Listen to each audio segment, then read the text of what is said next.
Hey guys, welcome back. In today's episode, we're going to be doing part two of this two-part series on Carl Jung's essential teachings, which are referenced in his own words, meaning I would be playing clips of Jung giving his own analysis of his own psychological system. And I'm also referencing and citing other Jungian scholars to flesh things out and providing commentary along the way. In the first episode in this series, I focused on Jung's essential teachings, his core concepts, and I really focused on the ego, the self, the conscious, and the unconscious, but we also went over the psychological types. And the main focus of this video is to take some of those ideas and put them into use in order to do a type of psychoanalysis on the modern zeitgeist, the psychology underlying modern civilization and the sort of social and political crises of our time. And in so doing, we're going to get a totally different look and a totally different way of appreciating what's going on in the world. And so I think you're going to really enjoy this. And I also want to point out once again that this episode is part of a series that's kind of going over and analyzing the contents of my new publication, Psychology, the Science of the Soul, with the subtitle and an introduction to the spiritual worldview of depth psychology. I have digital and PDF copies available on my website. Are available on my e-store, which you can find on my website. I'll have links in the description. I also want to quickly note that just before I started recording this video, I went to my e-store and noticed that I had made a mistake and a lot of the stuff was marked as being sold out. So I kind of stupidly been saying, check my website if you want a copy. And then little did I know that this stuff wasn't even available on my website. So I fixed that. It is available now. If you do want a copy, please go check it out. It is available for download, or you can get a physical copy that I'll mail to you. I only have a limited number of those, but I'll be doing a reprint in the future. So let's kick things off here by playing a couple clips where we're going to kind of set the stage for the sort of larger social themes that are going to be investigated in today's episode. So let's just jump right into it. Just a few months before he died, Jung summarized the religious emphasis of his life's work in a letter to an English correspondent. It's an amazing letter. One of the passages that struck me most strongly was one where he says, "I have failed in my foremost task to open people's eyes to the fact that man has a soul, that there is a buried treasure in the field, and that our religion and philosophy are in a lamentable state." But one thing is sure, a great change of our psychological attitude is imminent. That is certain. Why? Because we need more. We need more psychology. We need more understanding of human nature, because the only real danger that exists is man himself. He is the great danger, and we are pitifully unaware of it. We know nothing of man, far too little. His psyche should be studied, because we are the origin of all coming evil. There's an old saying in philosophy, the proper study of man is man. And he's kind of emphasizing the fact that we don't know the average person, and certainly the people who are running the very influential organizations who are acting upon the world stage don't understand themselves. They don't have self-knowledge, and they certainly don't understand the dynamics of the species. I mean, how many people are educated in sociology? How many people are educated in this topic that we're talking about, psychology or depth psychology? People know very, very little. Actually, one of the very first videos I ever posted on this channel was making the point that the scientific study of human beings, the human race, is compartmentalized in so many different branches of study. And those branches of study are sort of siloed into their own type of groupthink, or they're siloed into their own theoretical frameworks. And there really isn't an effort to integrate these frameworks and to create a comprehensive study of man. So once again, the proper study of man is man. This means that all of science, psychology and sociology, for example, and history and the study of our, anatomy and political science. All these things should be branches of one great study rather than treated as they are today as independent and separate things. So the orientation of someone who wants to study human beings is to pick a specific part of the human being and focus only on that. And there isn't this integrative study. So ultimately, that's what we need. And I think the mechanism to do that is, on one hand, philosophy, integrating science back into philosophy. And on the other hand, it's to use this mechanism of system science, because I think system science is a linkage mechanism by which these different branches of science can be brought together. But I'll have to do more on that in a separate episode. I don't want to get too off track here.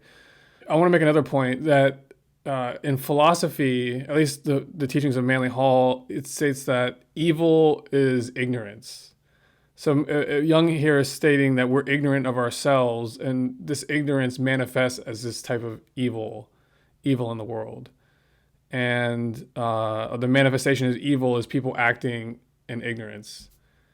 So these are some thoughts to keep in mind as we proceed forward. These sort of like philosophical themes that will be ever present as we proceed in our analysis here. I want to jump into now a couple clips that are talking a little bit more specifically about how mankind has become imbalanced in its expression of psychology in sort of modern civilization, and sort of the development of Western civilization and industrial civilization, and the sort of pursuit of secular rationality, and the sort of turning our back on religion and mythology and some of the effects that has had on us. So let's hear some clips about that. Jung intuited an imbalance in Western culture in favor of one whole style of psychological and behavioral functioning, in favor of analysis, in favor of logic, in favor of external achievement, in favor of social hierarchicalism and so forth. He asked, what happened to the other side? The culture has gone into an economic and political phase where the spiritual principles are completely disregarded. The religious life is ethical. It is not mystical. That is gone. And the society is disintegrating consequently. It is. The question is, will there ever be a recovery of the mythological, mystical realization of the miracle of life of which our society is a manifestation, and all of us, brothers and sisters, in the spirit of this all-informing mythos. So now we're coming across an important theme that we're going to be developing as we go forward, which has to do with the sort of disenchantment of science, or the disenchantment of the worldview. And that's a phrase that I take specifically from Richard Tarnas, who is someone who I reference throughout this zine. And this topic is really the focus of the last chapter, the fourth chapter of this publication, which is called Rediscovering the Sacred. So a lot of the themes that we're developing in this video are covered in that chapter, and I'm going to be doing a couple videos actually in the future on that chapter. But the main idea here is that in the development of Western civilization and in the promotion of Western science, or you could say secular science, as a replacement for religion. And the consequence of that is that we've lost the mythology, and we've lost the meaning and the symbolism that goes along with the ancient religious mythologies. We are now living without a mythos that can integrate us psychologically on an individual level, but also on a collective level. That we need these myths to give coherence collectively in our society. And so without these religious motifs being prevalent in modern society, we have this psychic splitting, I guess you could say, that's happening. But in this upcoming clip here, Carl Jung kind of makes this point about how we're living without a mythology at the moment. According to the Jungian tradition, our religions are produced something like works of folk art. Religion is the heart and center of culture, and it's through religion that we work out a common vocabulary of rituals and symbols, which together makes up a kind of house of meaning that we dwell in, our particular vision of the universe, of human life, of human personal relations, and so on. He thought that scientific industrial man was suffered great psychic distress and frustration because the religious side of our nature was repressed. Jung was trying to speak to that, to bring it forward. We think we are able to be born today and to live in no myth, without history. That is a disease. That's absolutely abnormal, because man is not born every day. He's once born in a specific historical setting with the specific historical qualities, and therefore he is only complete when he has a relation to these things. Now let's go a little bit deeper into this idea of mythology and the role that it plays in human psychology. We touched on it a little bit in the previous video by connecting mythology as a sort of outward expression of psychological archetypes in the collective unconscious. So in this upcoming clip, we're going to hear from Joseph Campbell, and he's going to talk about the basic function that mythology plays in human psychology and in society in general. What the myth has to provide, I mean, just on this immediate level of life instruction, the pedagogical aspect of myth, it has to give life models. And the models have to be appropriate to the possibilities of the time in which you're living. Well, the ancient myths were designed to put the mind, the mental system, into accord with this body system, with this inheritance of the body, to harmonize. The mind can ramble off in strange ways and want things that the body does not want.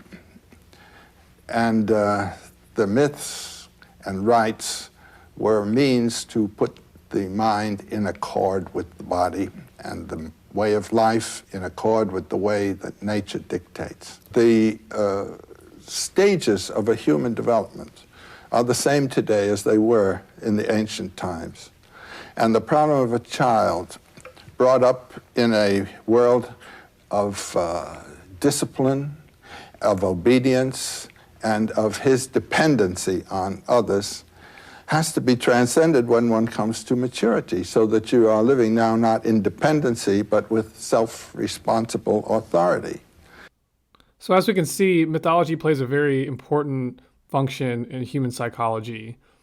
And on the individual level, it's integrative in terms of providing the person with a means by which they can integrate the powers that reside in the unconscious, meaning the archetypes.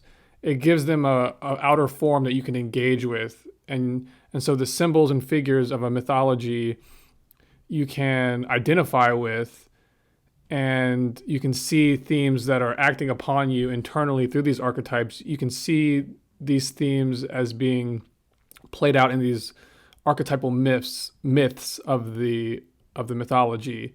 And so you can, in a way, like put yourself into the myth, and the myth gives you a sort of guidebook by which you can learn to work with these inner energies. So that's the function that myth plays. And as Jung and Campbell are pointing out, that's what we're lacking in modern civilization. And the manifestation of that comes as a type of mass neurosis. We become very neurotic. So this next clip is going to touch on these themes that have to do with the consequences of modern man living without a myth and how it makes us neurotic. And next clip is very, very timely for this current situation. I'm recording this in January 2022, obviously right in the heart of the both the sort of like epidemic of illness, but also the response, the sort of collective public and social and psychological response to this epidemic, and how neurotic it's made people. So in this next clip, they're going to talk about health epidemics and how we have sort of mythologized disease in a certain capacity. And so the obsession that we have with this idea of, you could say, viruses in this case, that there's a certain motif in this obsession with these epidemic diseases, these invisible enemies, that takes on a type of religious connotation. There's an archetypal quality, and what they're going to kind of allude to is the idea that the way that we're engaging with these themes is partly a consequence of the fact that we are sort of starving for proper outlets for these archetypal principles within ourselves. So these archetypal principles are going to act upon us whether we like it or not. And as we were saying, the function of myth is to give an outlet so we can make them comprehensible. But if we don't have that outlet, then we'll search, and find an outlet somewhere else. And so in the secular scientific age, one of the outlets that sort of mankind has focused its energy on is this outlet of sort of fear and like hypochondria and things like that, and how these things have an underlying psychological quality to them that's very important to understand. That's a quote from Dr. Jung. He said, when we dismantled Olympus, we turned the gods into symptoms. If there's not, this is only a restatement of a moment ago, if we don't get a particular archetypal quality legitimately, it will, so to speak, pop up somewhere in its symptomatic, that is, its compulsive form. The gods have become diseases. Zeus no longer rules Olympus, but rather the solar plexus, and produces curious specimens for the doctor's consulting room, or disorders the brains of politicians and journalists, who unwittingly let loose psychic epidemics on the world.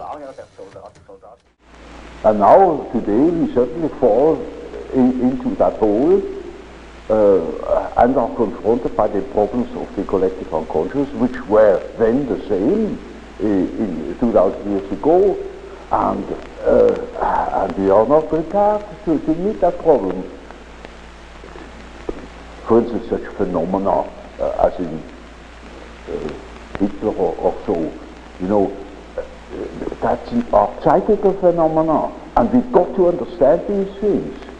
It is just so as if a terrific epidemic of typhoid fever were breaking out, and we say, now this is typhoid fever.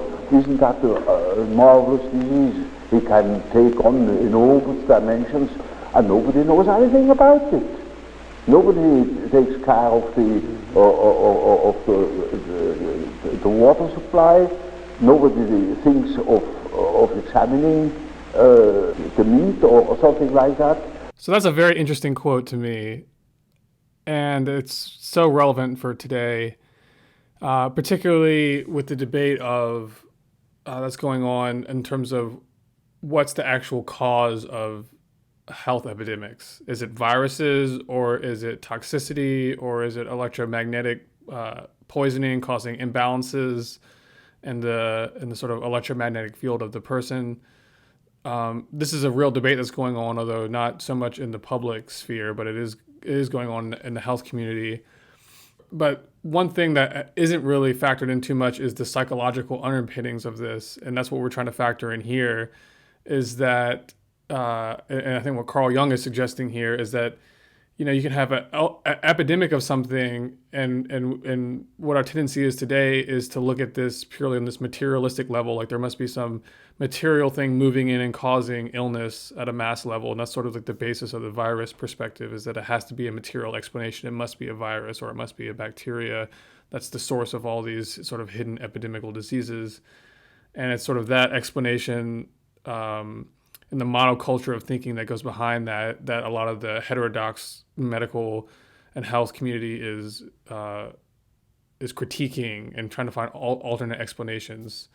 And I have a series of videos that have to do with the methodological issues and the scientific issues that underlie this virus component. If you look at my archive from 2021, I have several videos on that topic, so I'm not going to go into it now. But the main idea is that he's saying that, you can have a disease like this and you can fixate on a solution that's this material thing, and you can give it this virus or bacteria explanation, and you can give it all these attributes. Like today, this idea that we have this virus that has all these different strains that can do all these magical things, and we don't understand how it is, but it's the single cause of all these symptoms that we're seeing around the world, and so we're constantly trying to transform the way we're describing and defining what this virus is and how it works, and it's this mysterious thing and blah blah blah. So it's kind of like what he's saying with this typhoid fever thing. It's like you can give it this miraculous series of attributes, and but very few people, when you do so, you take away your ability to look critically at other underlying dynamics that could be the cause of illness, such as like the milk or whatever he was saying, which I think is hinting at towards like a toxicity explanation. I mean, that's a very real debate going on today, and it's interesting. Back in the 1950s, Carl Jung was pointing that out. But the underlying thing he's trying to get to is that there's always a psychological component in human life, and so when we're trying to diagnose disease, we can never actually take the psychology out of it. And particularly when we're talking about epidemics of disease, what he's suggesting is that there's a collective psychological aspect behind this, that you can't have these type of mass formations that happen psychologically, in which we collectively mythologize a type of explanation for things. And in the scientific secular age, this mythologizing takes the form of these sort of invisible material things that none of us actually experience directly, but we have we create these narratives in our mind, we create myths in our mind and in our sort of popular media and popular discourse about these invisible things. And so in a way, it's very clearly linked to past mythologizing about the gods, so to speak. But like one of the commentators in an earlier clip said, when we abandon the gods and the mythologies associated with them, we can't escape from these archetypal principles or our need to ground these psychological forces within us into something in the objective world. So if we don't have these myths that we're turning to, instead we create new mythologies.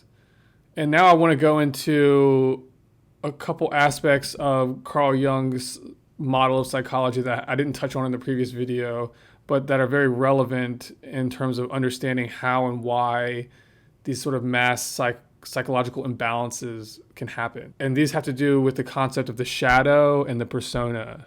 And these two go together. So the shadow is aspects of our psychology that we are repressing, and the persona has to do with the aspect of our psychology that we are promoting to the world.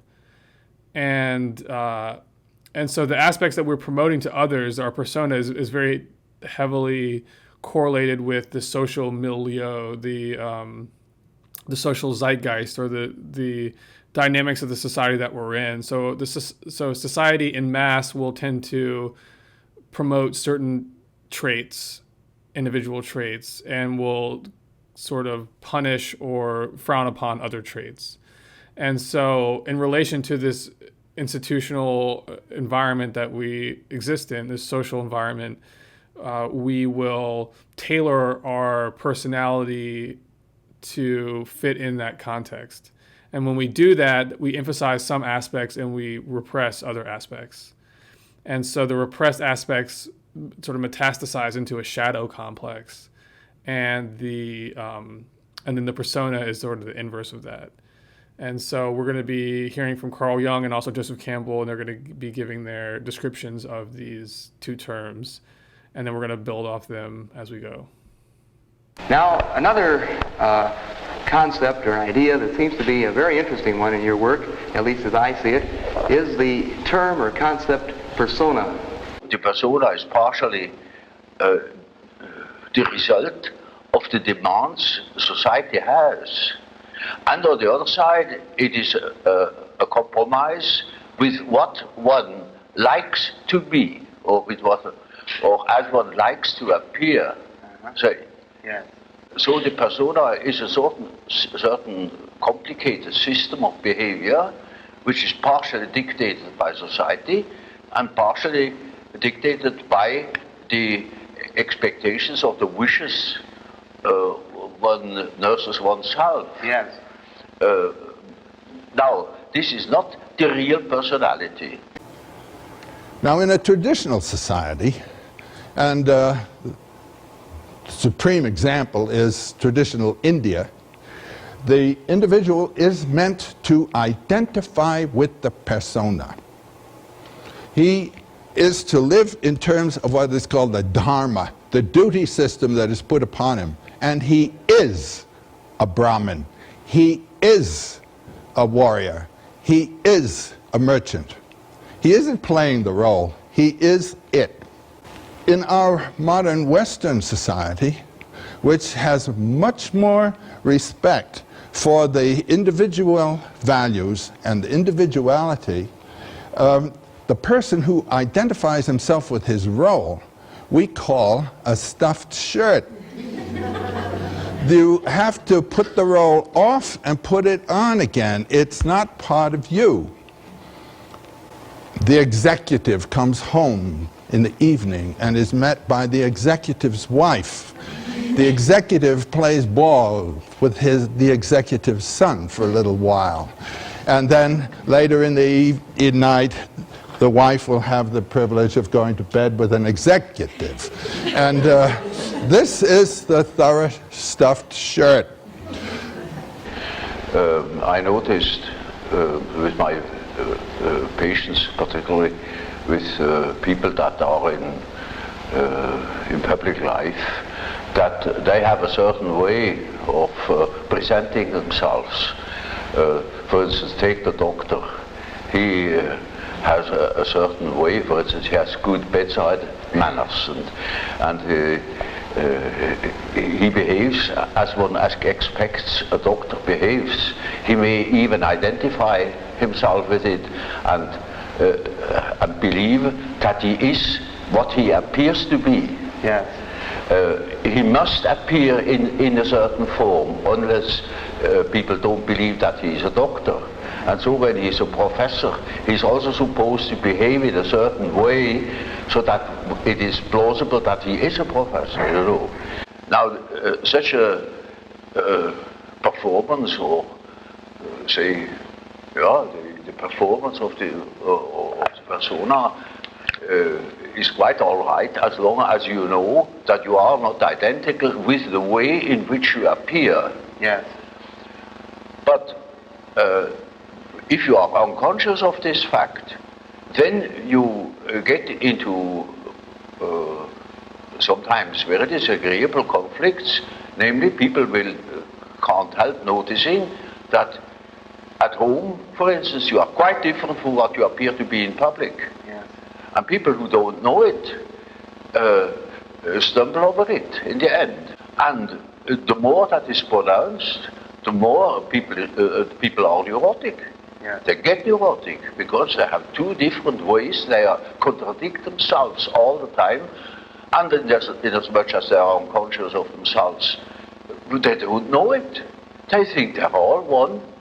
Everybody sees that they are two.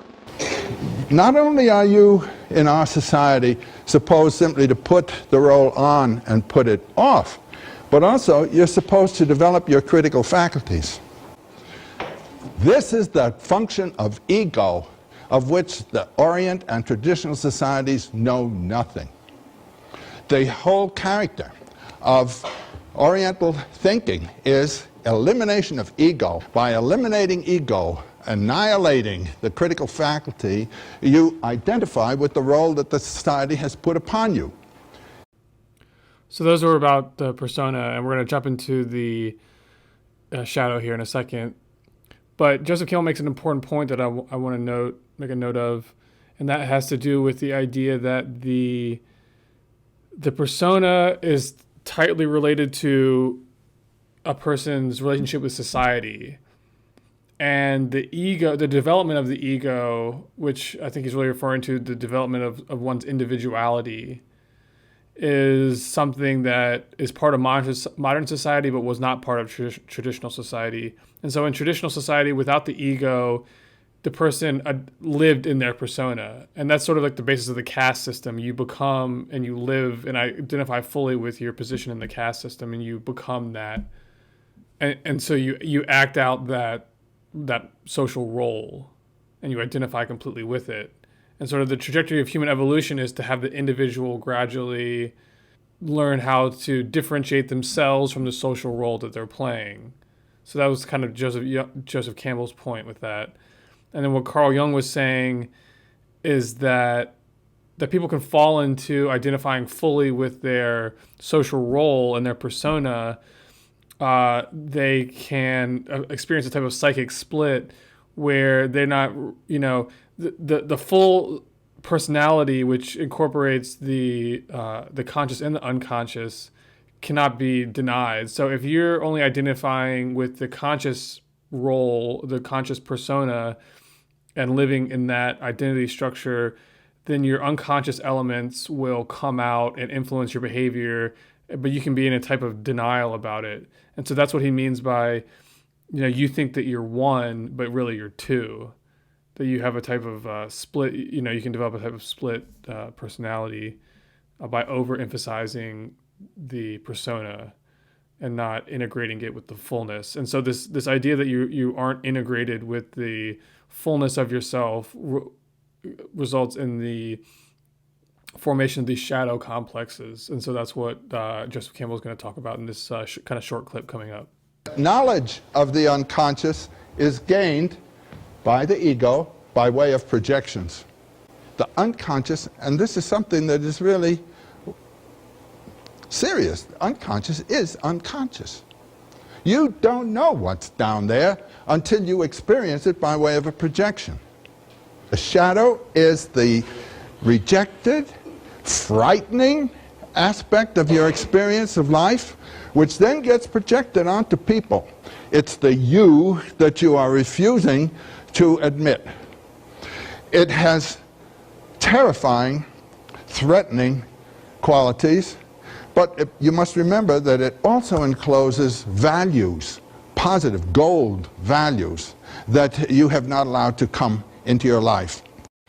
Before moving on, I want to return briefly to what I was just talking about a moment ago with the social role and the identification with the social role and sort of the traditional relationship between that dynamic and the caste system, and what Joseph Campbell was talking about in terms of being a stuffed shirt.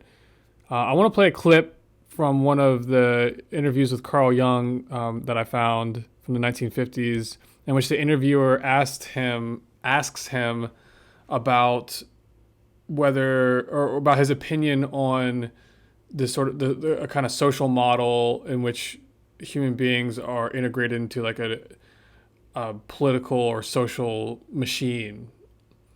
And think in a modern term, think almost like the sort of Chinese state, and sort of what, not the Chinese people, but the state, and the way that the state is trying to implement itself upon Chinese society in this sort of like authoritarian, totalitarian type of complex where everybody's sort of fitted into a box. And there's a lot of talk today that the sort of the future of what the Western elite want to do with their Great Reset agenda is to create a society that has a similar type of dynamic. But anyway, just check out this clip from Carl Jung here.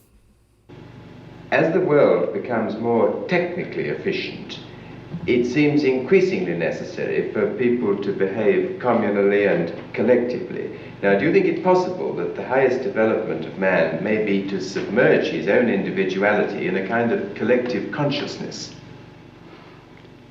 That's hardly possible. When I think of my patients, they all seek their own existence, and to assure their existence against that complete atomization into nothingness or into meaninglessness. Man cannot stand a meaningless life. Now I want to move on and play a clip from Manly Hall, actually. And this clip, and I'm going to play several clips. These are ones that are referenced from a previous episode I did back in May, in which I broke down and analyzed a lecture from Manly Hall titled Carl Jung and the Flying Saucers, I think, or something like that. But it has to do with this book that Carl Jung put out that has to do with the symbolism of UFOs and flying saucers and what it means. And he does this type of psychoanalysis on the topic.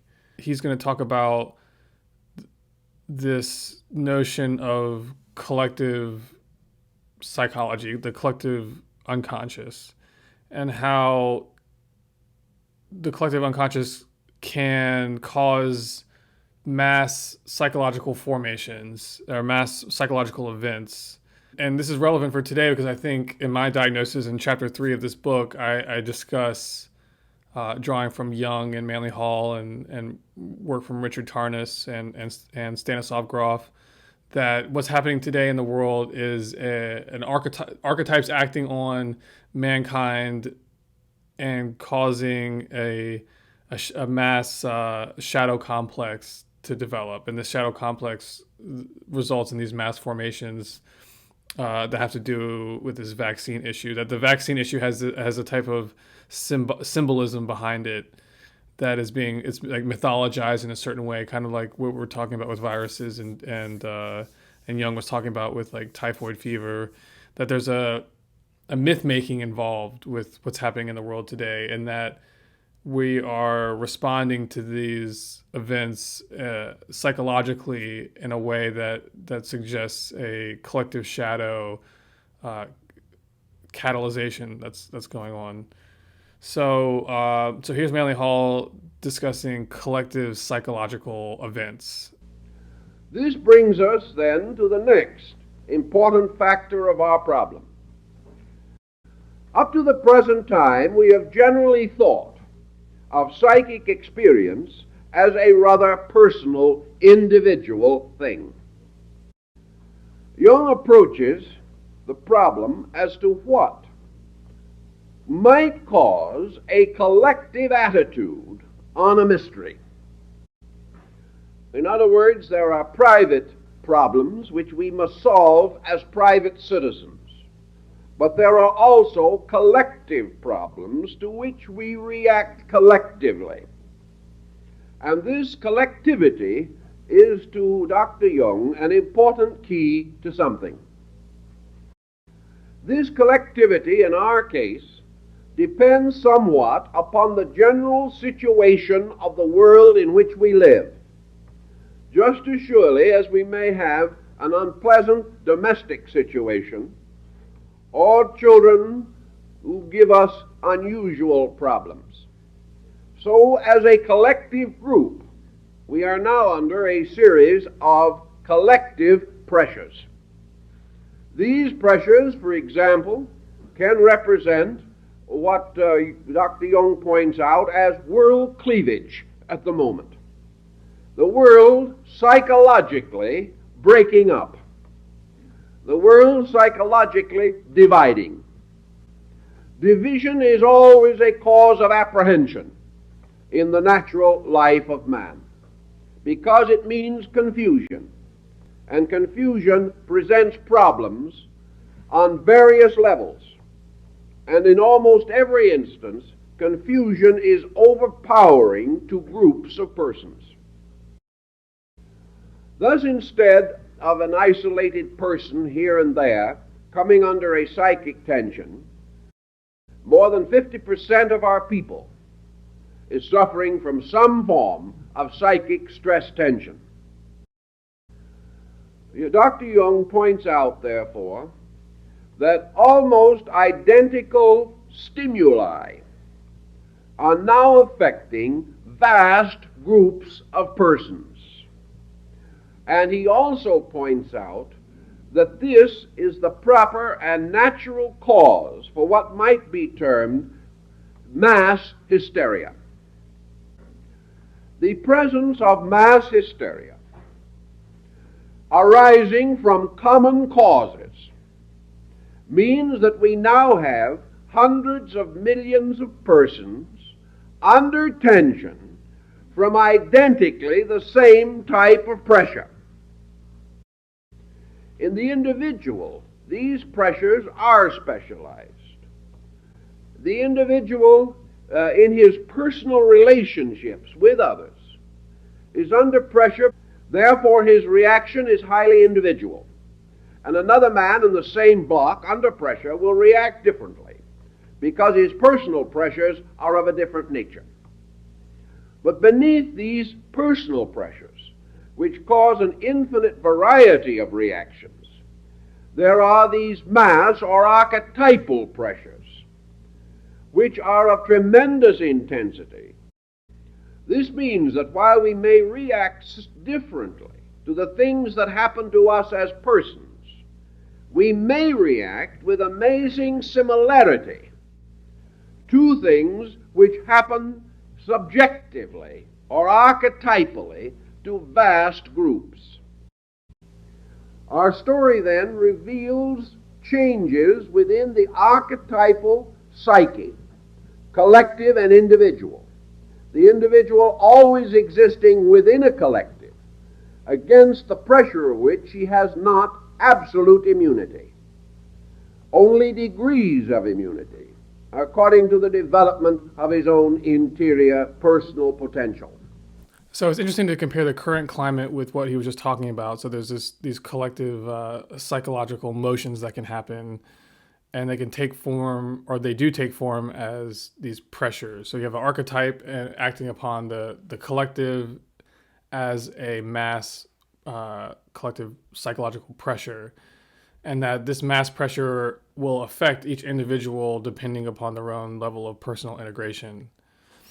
So in this age of globalization and global media, you have hundreds of millions or billions of people who are collectively experiencing a common set of pressures through the vehicle of a common set of symbols. So in a way, the coronavirus or the epidemic and the vaccines, these represent a common set of symbols that mankind on a global scale is collectively confronting. And it's coming in as a type of psychological pressure that is confronting each person in their own individual way, but is very much a mass psychological component to these events and these symbols. And if we now turn to another aspect of global geopolitics and global news and things that are affecting the psychology of the collective, we can look at the UFO situation, and that this would be something that would be, that most people would not want to talk about or deal with or take seriously, even a few years ago. But now, since the New York Times and the U.S. Navy and various other official groups are talking about it, it's become now an acceptable symbol for the whole world to look at and begin to engage with. And so, the UFO itself becomes this type of it's a symbol. It's a vehicle through which a certain archetypal symbolism can come in and affect the individual psyches of mass groups of people throughout the globe at the same time, simultaneously. And that's really what the focus of Carl Jung's book was, and what this Manly Hall lecture that's on the topic of Carl Jung's book, that's what it's really dealing with, is the symbolism of the UFO. So we're going to be playing some more clips from that. But what I really want to be moving into now is looking at the need for a new mythology in this scientific age. And so first off, I'm going to play something that is referencing this idea that science, in this new secular scientific age, that science has become the new religion, meaning the symbols of science and the objective facts of the world, such as the idea of a pathogenic virus or the idea of UFOs, that these are become the elements with which mankind is constructing a new mythology for itself. And this is a motion that we now have to contend with. And so we're going to be breaking down this idea of it. We need a new myth, but one that's custom tailored to the scientific age. So let's hear now this idea that science is the new myth.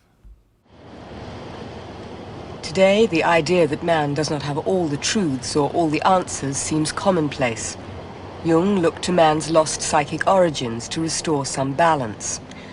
However, some Jungian analysts now argue that we are still ruled by myth, but by a new myth, and we are unaware of the fact. Analyst James Hillman. Yes, the modern man had lost his myth, had lost his sense of myth. But you see, we've moved that. We've moved that. Now we realize that technology is our myth. The myth is always the thing you're in and don't know it's a myth. See, science is man's current authority. It's the one thing that is believable now. It's our reality, and we can't escape that. A much more difficult thing to say, and antagonistic to many ears, is that science is our present myth. Science is our as if. Has science replaced religion in that sense? Yes. For most people, science is their religion. The same thing applies to science fiction. It's a modern mythology. And I think it's safe to say that science fiction, in all its various forms and variations, does have one basic recurring theme. It's the theme of extraterrestrial intelligence in one form or another. It has a multitude of forms it can take, but that's the basic idea. And that's highly significant psychologically, because it demonstrates that the second center of the psyche, the self, is all ready to be discovered. In this next clip, Manly Hall is going to go further into this notion of extraterrestrials and the symbolism involved. So this goes along with the UFO phenomena as the question of where do they come from, and does it imply that there's life in the universe that's coming in and visiting our world and impacting our world in a variety of ways. In a sort of what I call a documentary mixtape series that I put out last year, in which I spliced together clips and reports from a variety of sources, I kind of tell the story of the terrestrial aspect of the UFO phenomenon, which has to do with this idea of a Manhattan Project type situation that has been in development since the era of Tesla, I would say, or even before. So it's called Secret Space Program, and you can find that on my YouTube archive, but also in my podcast archive. But in this clip, we're going to be dealing with a different aspect of the phenomena, which is the symbolism that we're projecting onto this notion that there are extraterrestrials. And you see a lot of debate about whether they're good ETs or bad ETs or whatever.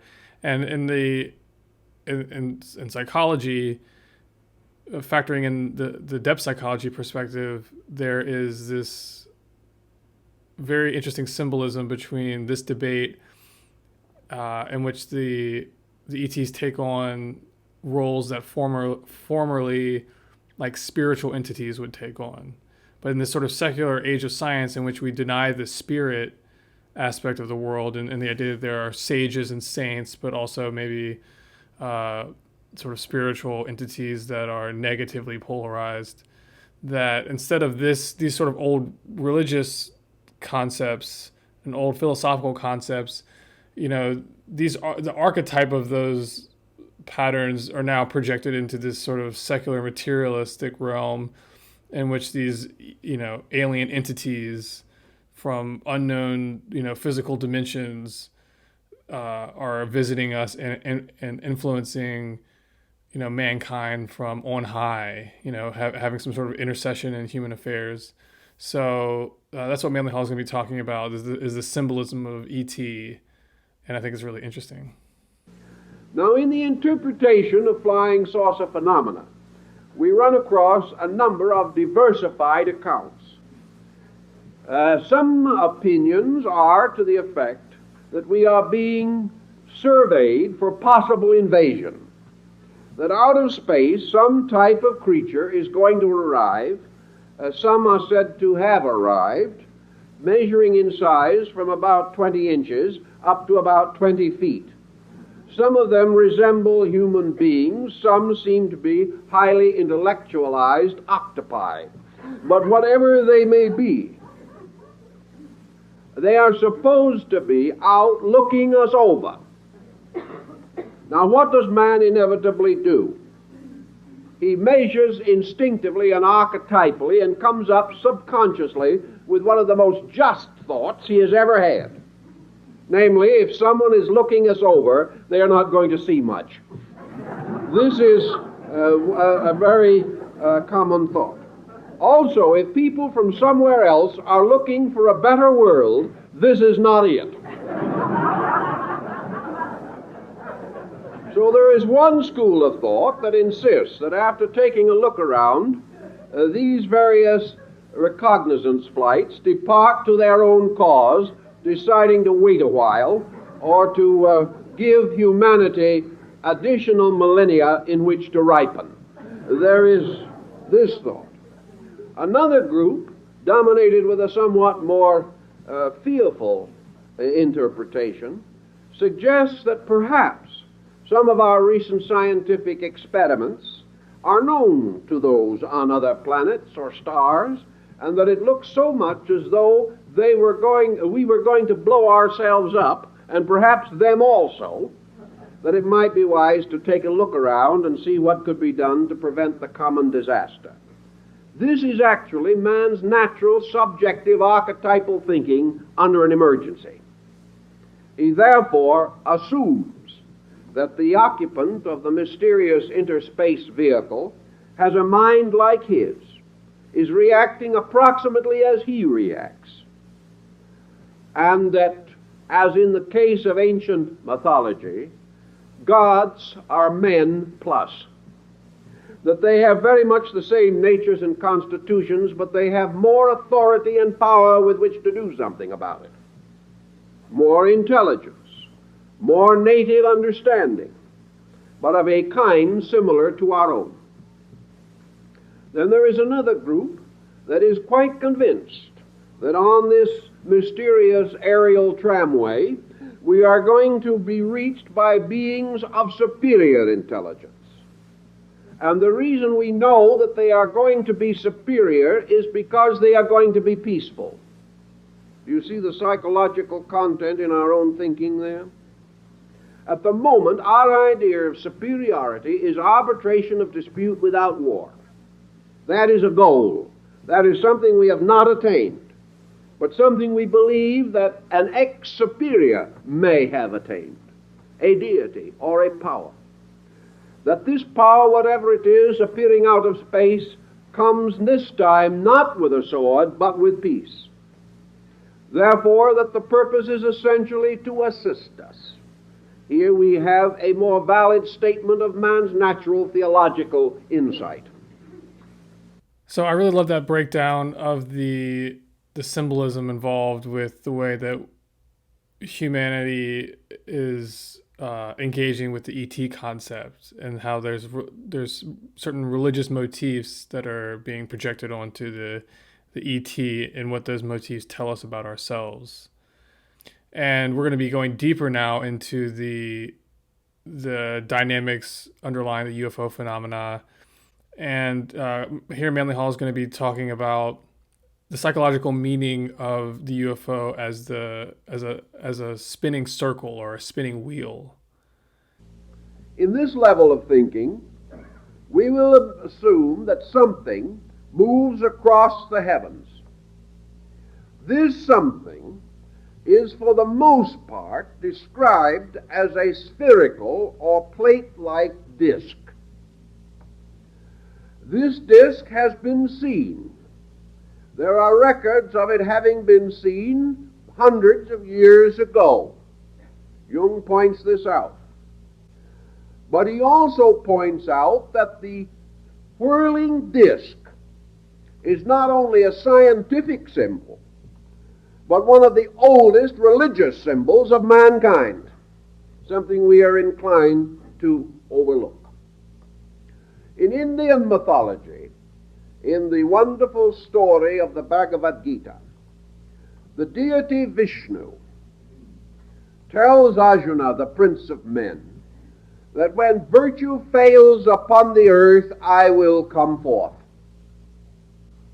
Among the basic symbols of Vishnu, always carried by this deity in one of his several arms, is the chakra, or the whirling disc.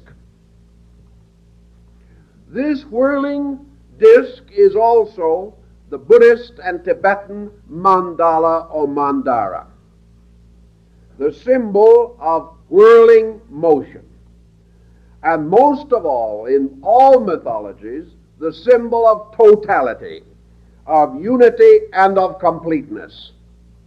And then you read in Plato somewhere, the soul is a circle. I suppose the circle represents a totality. Within the circle is one thing. It is encircled, it's enframed. That would be the spatial aspect. But the temporal aspect of the circle is you leave, go somewhere, and come back. The Alpha and Omega. God is the Alpha and Omega, the source and the end. Somehow the circle suggests immediately an completed totality, whether in time or in space. The appearance of the chakra, or whirling disc, would be difficult to explain consciously to Western man, even as it would be difficult to explain the whirling swastika-like hammer of the Nordic deity Thor. The hammer which, thrown vast distances, performs its mission and then whirls back like a boomerang to be captured again by the deity of power who wields it. Here we have a mysterious whirling symbol, a symbol which has from the beginning of time archetypally been employed in religion. There are many other examples of this same type of symbolic figure. It appears in vestments. It appears in various religious art, both Christian and non-Christian. Most of all, however, it is a subconscious power symbol. And it is also, unconsciously or subconsciously in man, a symbol of the presence of a power superior to man, and likened in the Indic mysteries to Vishnu. Now, Vishnu is the preserver. He is a symbol of the protection of man against the inevitability of absolute law without mercy. He is the intercessor. He is a presence of messianic significance.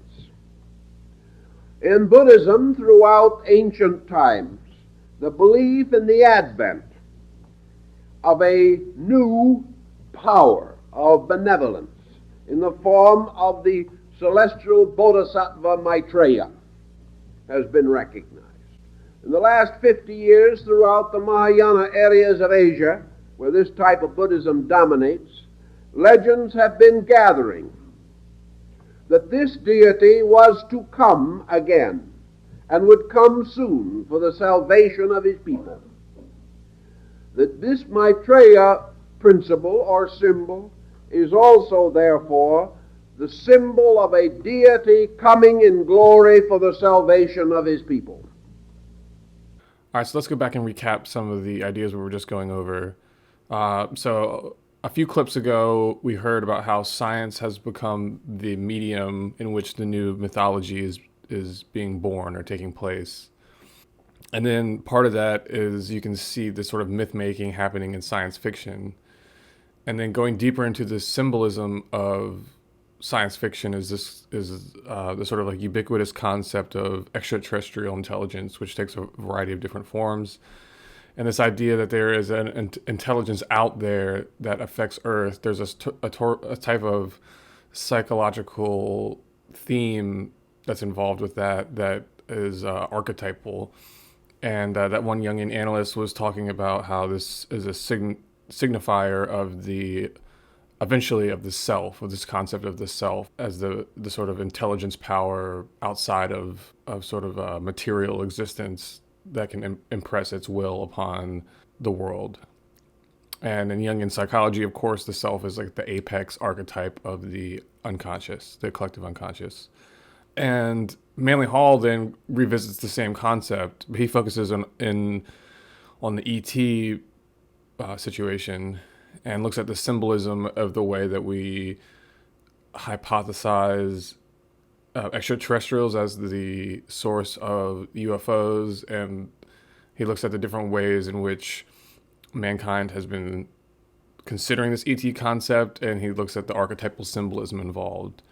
And then he moves on to looking at the shape of, or the format in which this UFO phenomena most often appears, which is a spinning wheel, a spinning disc. And he looks at the archetypal significance of that. And he notes that the circle, and we also heard from Joseph Campbell about the significance of that symbolism, but it has to do with, it's a religious symbol ultimately, and it has to do with the self. So once again, we're looking at a clustering of themes here that are signifying the onset of a new era in which this dynamic new psychological factor is starting to be born within the collective psyche of man.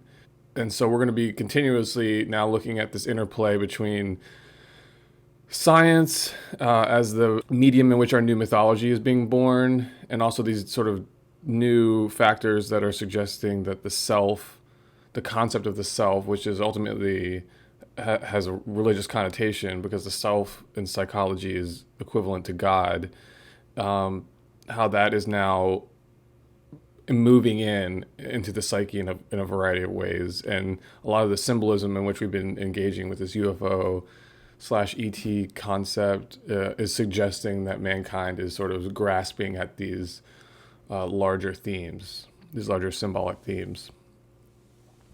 So now we're going to look at, we're going to keep going with this pattern of thinking, and we're going to keep hearing from Manly Hall. In this next clip, Manly Hall is going to be talking about the particular timing of when this whole situation is happening, this whole globalization of the world, the interconnection of the human mind, the fact that all of humanity is facing similar psychological pressures and dealing with similar symbolisms coming down at the same time. So we're now being integrated into like a collective, consciousness in which many different individuals are dealing simultaneously with collective pressures and themes. And he's going to be talking about the idea of the Great Platonic Year. And the Platonic Year is the motion of the sun around the zodiac. And it has to do with this, it's actually connected, I'm not going to go into details about it, but it's connected to the rotation of the Earth's axis around the North Star. So it has to do with the pole, the shifting pole of the Earth and how it moves around this group of constellations in the northern hemisphere. So not the zodiac, but the North Celestial Pole. But the sun's motion is connected with that cycle. But the sun's motion around the zodiac, as many people know, is moving towards the end of the Piscean era, the Piscean age, and then following that will be the Aquarian age. So we're moving into a transition point between ages, and he's going to be talking about how the timing of all this stuff that's going on within the collective psyche is tied to these greater transformations. And then after that, we're going to be, just to give you a preview, we're going to be looking at the nature of the technology or the shifts in physics that we're going to have to be dealing with as we continue to engage with this UFO concept. And we're going to be looking at the relationship between Aquarius, an air sign, and this idea that there is an ether. And the ether is an old concept of physics that was supposedly discredited. It wasn't actually discredited, but there was a type of shift of science in the public sphere away from looking at this concept And it's my contention that this ether concept has been continuously developed, and technologies based on it have been developed since the time of Tesla, as part of like a Manhattan Project type secret program. So anyway, we're going to be looking at all these topics and the psychological symbolism involved. Various explanations are therefore largely in terms of our present psychic pressure. That what we are really dealing with is a crisis in the great Platonic year, a crisis in which man, moving from one pattern of archetype symbolism to another, is confronted with an entirely new way of life, a way of life which is in his own archetype, but is not in the persona or outer conscious self. And the relationship of archetype impelling and impressing itself upon self, upon the objective person, results in bewilderment and confusion, until this bewilderment is arbitrated and this confusion solved by the integration of the two parts of man's own nature, or the establishment of an interior totality. This interior totality is announced, as mysteries are announced, by the appearance of the peculiar symbol of the deity of totality, by the rising in man's consciousness of the sense of this great whirling wheel, which into a measure at least is the wheel of fortune, the wheel of life, the mysterious cyclic symbol of the great Platonic year also.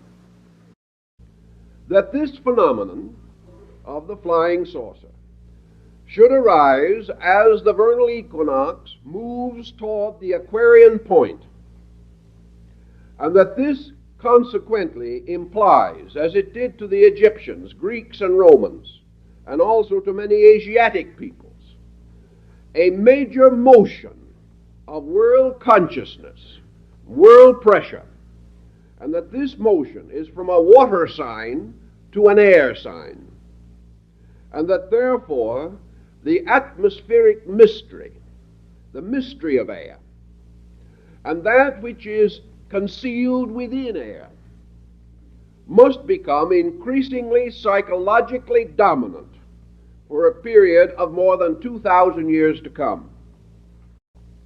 As the sign to which the psychic content of archetype is moving at the present time bears upon this peculiar mystery, it is quite conceivable why an air sign should bring in an age of air. But it is also symbolic that it is not ordinary air. It is not the kind of air that blows upon our cheeks or fills the sails of our ships. It is not the kind of air that we simply obviously accept, the kind of air we think of as being better in the mountains. It is another kind of air. It is an air of life. It is a power moving in air. It is the symbol of an energy-filled space. It was a fluidic power. This is force fluid. This is vital fluid. This is the mysterious vril. This is universal energy made available to man. Now, putting all these things together, we're seeing that mankind is now confronted with many new elements, new features of civilization and society, and with new collective psychic pressures such as a global epidemic on one hand, UFO phenomena on another hand, and we're also dealing with global scientific concepts being shared around the world, and we're looking at science fiction themes such as like the Avengers, how that is like a global phenomena of myth making. So essentially we have this idea that in the scientific age, man has lost its myth or its traditional connection with mythology and has therefore become rootless in a way. and but there's an archetypal need for myth. So we begin myth making out of the elements of our current social pattern. Whether we realize it or not, that's what we're doing. And as Dr. Jung points out, we are now standing in the presence of the creation of a world mythology. A mythology built upon an entirely new dimension of human experience. This is no longer the mythology of ancient gods rattling their spears. This is a mythology based upon the mystery of space itself. What I'm hoping to do here with these Manly Hall clips is to introduce the idea that there's a symbolism behind the UFO, the spinning disc, for example, behind this way that we're treating the extraterrestrial problem, that there is a type of archetype, religious archetype involved with these elements, and they cluster around this idea of the self and the unconscious, but particularly the self as being the apex archetype, the apex god of the psyche. So it's the true sovereign power in existence. So in the rest of this video, I want to look at some of the key elements of mythology that, if we accept the premise that we are now building a new myth and we need to build a new myth for ourselves, but this myth is not one that's going to just go back and try to do a new purely religious approach to myth making, that our new myth has to be one that integrates science. So in my view, it's this concept of a new science based on the ether physics mixed with Jungian psychology and this dynamic understanding of the self, perhaps also integrating the idea of metaphysics, and that which comes to us through this ether concept, but the idea that the mind or the psyche has an existence metaphysically in space. And there's also, the dawning interest in astrology and the different scientific perspectives on astrology, in terms of it actually being something that's scientifically demonstrable, that these astrological motions in the heavens do very objectively have a effect on the themes that are playing out in human life, and the dynamics of human life are, connected, and you can prove this scientifically, to the motions of the planets and the zodiac and the motion of the sun, etc. All these things come together as tools with which we need to build our new mythology. So our new mythology will be an ensouled science. And the ether, Jungian psychology, and these other concepts are elements by which we can, these are elements that have a scientific basis. They're based in the observation and study of objective reality, but they're ensouling them by connecting them with our consciousness and our inner spirituality, and the end of that will be a situation in which we're going to interpret and practice our religion in a way that is not at odds with our understanding of science and technology, that these will begin to synthesize. And it's my ultimate contention that the link that we need to connect science to religion is philosophy, an understanding of the meaning and purpose of philosophy in human life, and the true history of philosophy and its connection to the mysteries. So anyway, and for the rest of the video, I want to be dealing with what are the key themes of mythology that we need to focus on incorporating into this new myth that we're building. And there's certain themes that have to do with the archetype of Christ consciousness, and its relationship to the self that we need to be looking at. And there's a connection to the ether concept as the medium with which the subtle energies of consciousness move into a material form. These are all elements of this new mythology that are going to be crucial, I think. Every god, every mythology, every religion is true in this sense. It is true as metaphorical of the human and cosmic mystery.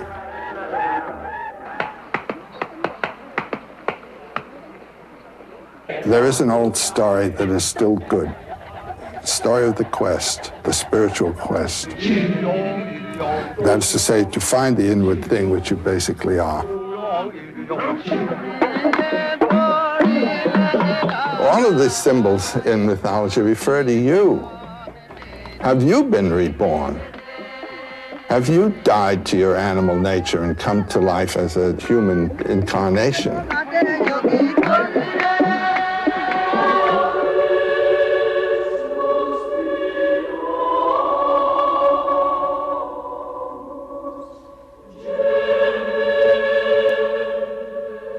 You are God in your deepest identity.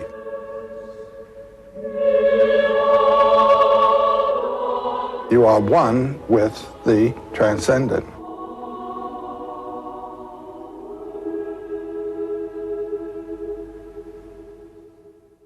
The problem is to identify yourself, not with the body which is falling away, but with the consciousness of which it is a vehicle. And when you can do that, and this is something I learned from my myths, what am I? Am I the bulb that carries the light, or am I the light of which the bulb is a vehicle? And this body is a vehicle of consciousness. This is the problem which can be then metaphorically understood as identifying with the Christ in you. And the Christ in you doesn't die. The Christ in you survives death and resurrects.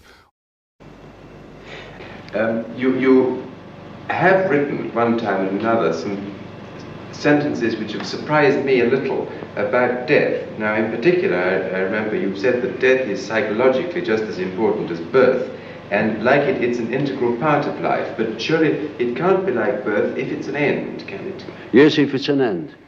And there we are not quite certain about this end. Because, you know, there are these peculiar faculties of the psyche, that it isn't entirely confined to space and time. You can have dreams or visions of the future.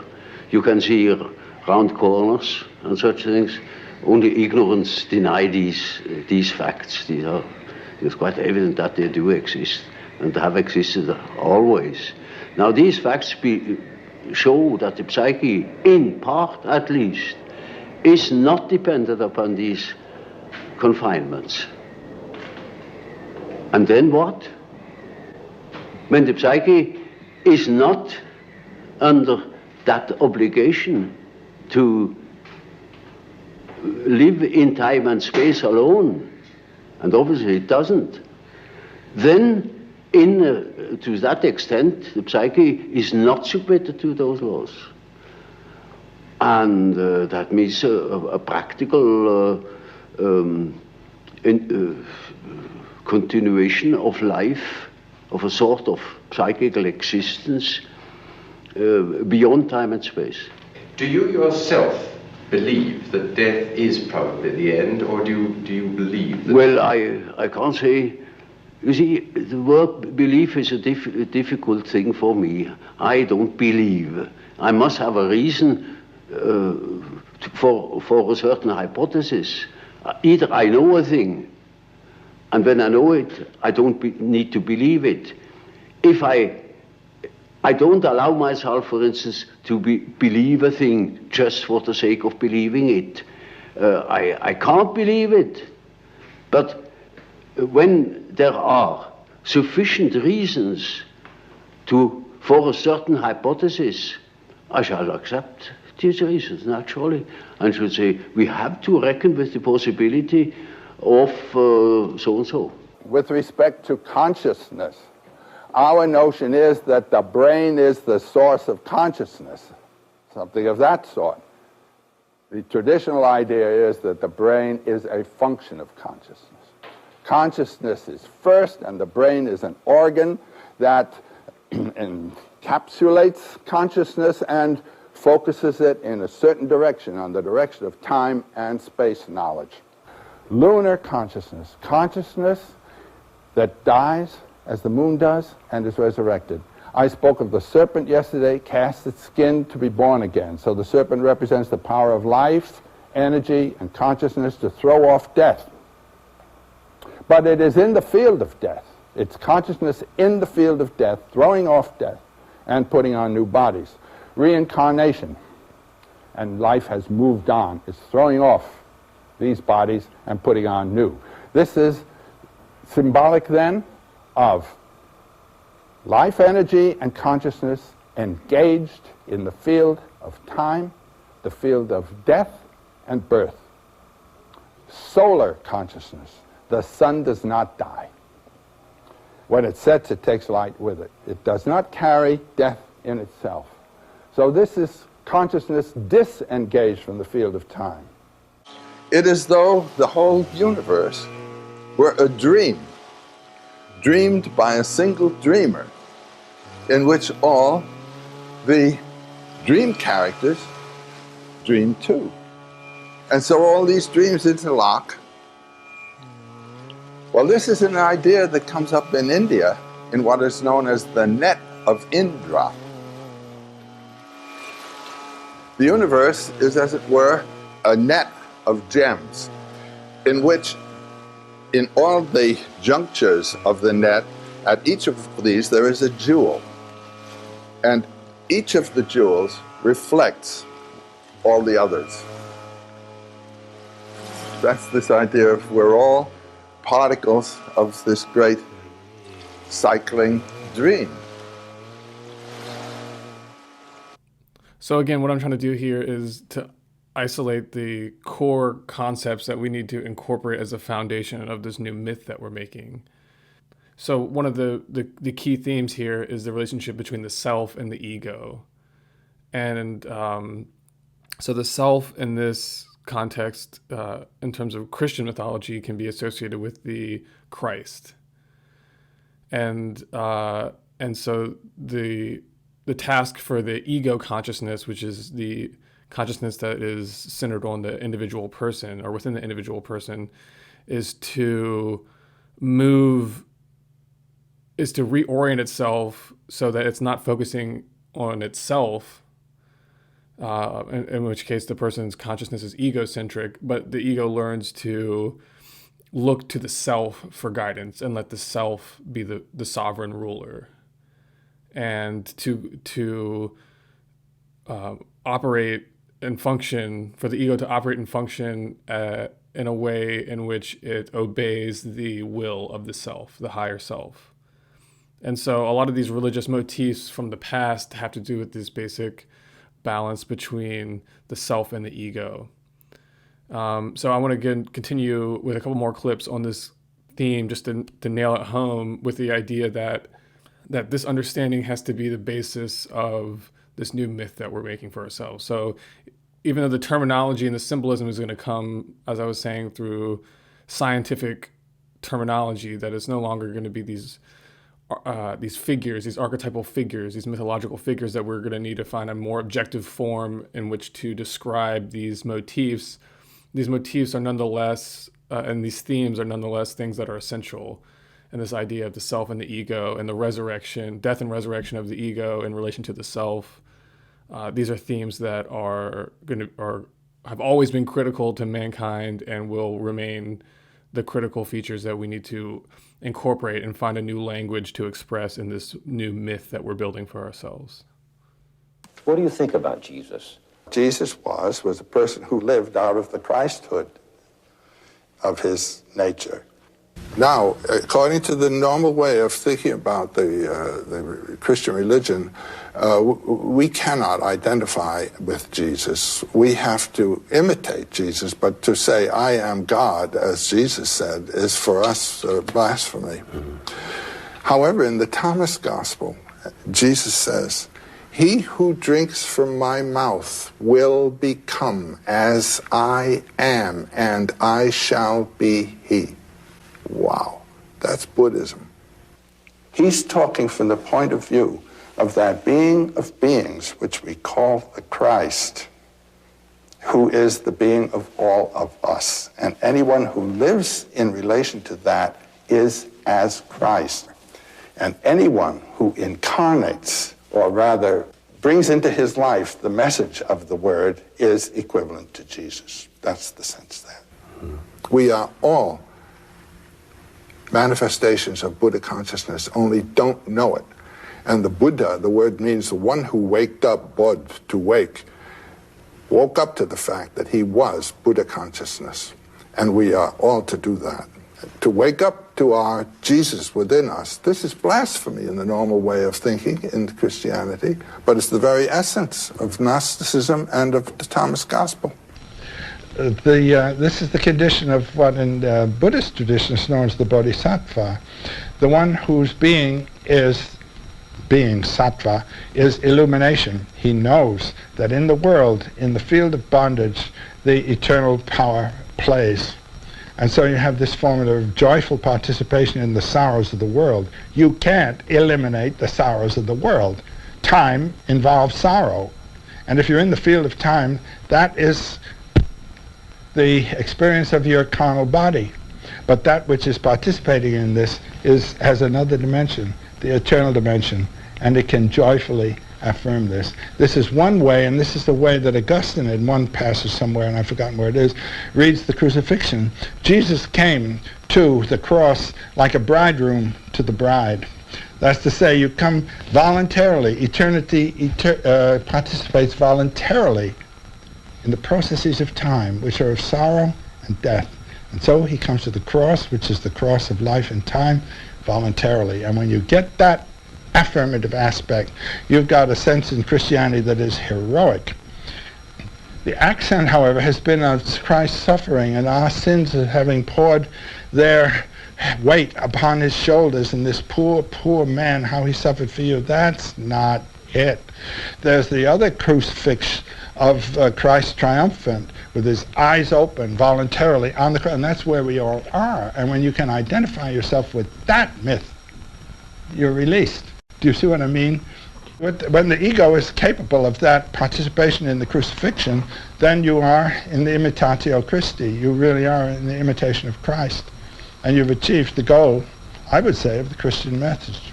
I really love those quotes from Joseph Campbell. I think they're really beautiful, and they do a great job encapsulating the core ideas that we're dealing with here in terms of the fundamental framework of traditional mythology and how we can articulate that in order to reformulate it for a modern age, for this new modern myth that we need to build, in which religion and science are integrated.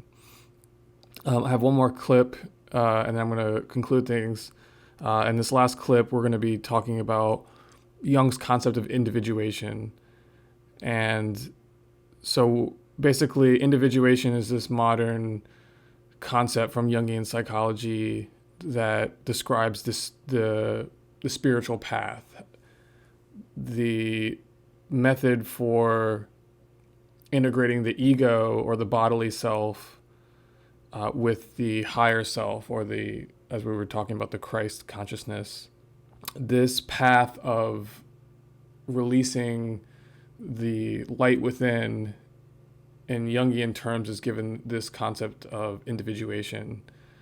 And there's a linkage between how Jung approaches this task of release or individuation and then the traditional esoteric science of alchemy, in terms of this release is one in which you are bringing all your potentials into fulfillment, and you're also equilibrating the different functions and dynamics of the soul or the psyche.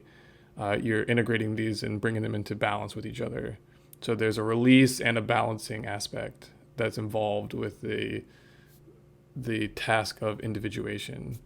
And so the idea is that each of us needs to put ourselves on this path and identify ourselves as being creations of this higher consciousness, and that our task is to release this consciousness within ourselves, and this is given this release of the higher self into the lower self has been given the name of, Freddie Silva calls it, the living resurrection.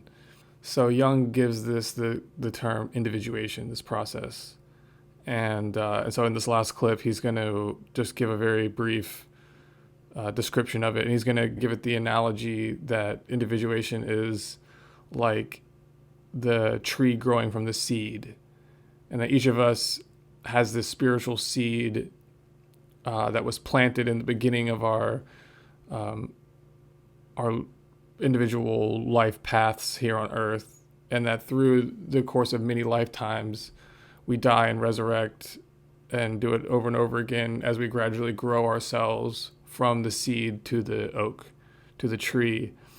And that this idea of like the fullness of individuation is the full blossoming of ourselves spiritually into the fullness of this tree. So that's individuation. And so thank you very much for tuning in. I'm going to be continuing with more videos where I do a breakdown of this new zine, Psychology, the Science of the Soul, and these various concepts that we've been talking about here are in here in different forms and dealt with in the zine in different forms. So please check it out. And thank you very much for tuning in. God bless. Of course, you brought up many very interesting and provocative ideas here, as you have, of course, in your many thousands of pages of writing and written work. And, of course, running through all your work, there are many of these ideas in the personal unconscious, the race unconscious, the self, the ego, the persona, the energy principles, such as we mentioned entropy and equivalence and so on, in a sense, the first and second law of thermodynamics, I believe that you suggest or allude to. And now, in trying to look at the whole person, of course, one is struck that you are trying hard to look at the whole person, that you don't want to look at these little parts of this person, but feel there's sort of a total future realization of the whole that may be very important. That you talk, for example, about a process of individuation, how this whole person emerges, if I'm not mistaken. Would you like to comment a little bit upon this process of individuation, this process, how all these factors move toward a whole, a totality? Well, you know, that's something quite simple. Take an acorn. Yes. Put it into the ground, it grows, and it becomes an oak. Yes. You see, that is man. Yes. Man develops from an egg. Yes. And develops into the whole man. Yes. And that is the law that is in him.